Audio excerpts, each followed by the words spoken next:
This is your friend Swapan and welcome to your favorite channel Canvas. Today we will learn how to draw Vidya's Devi Ma Saraswati's drawing.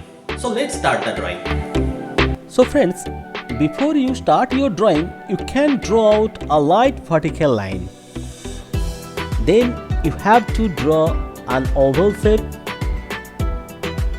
See the shape properly. Here you have to follow the measurement. After that, you have to draw her body. It looks like a cup. Then you have to complete the lower shape. When you will draw legs, you have to add the legs from the lower part.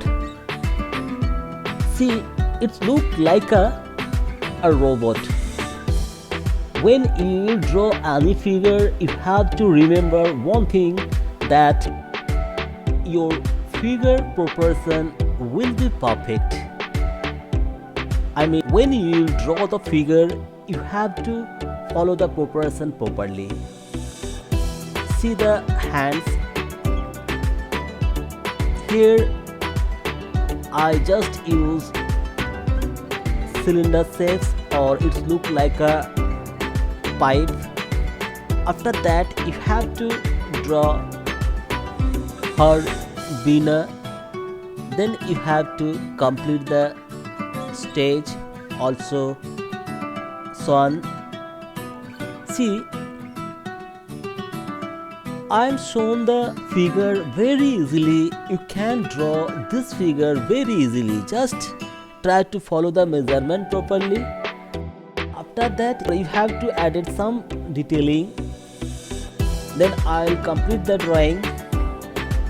See, this drawing you can draw very easily, I'm sure. When you will draw face, just you have to divide the face into 3 equal pieces.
the video, so subscribe our channel, hit the like button and share it with your friends. Stay tuned with Canvas and see you soon.